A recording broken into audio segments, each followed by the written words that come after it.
তবে কিছু বিষয় খেয়াল রাখতে হবে। যারা বিড়াল পোষে বাসায়, বিড়ালের জন্য কোনো অবহেলা না হয়, কোনো অযত্ন না হয়।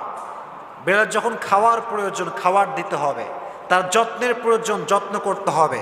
ঘুমানোর জায়গা দরকার, তাই ঘুমানোর জায়গা দেওয়ার দরকারটা আছে না নাই? তাকে যত্ন করতে হবে। ইভেন হাদিসে এসেছে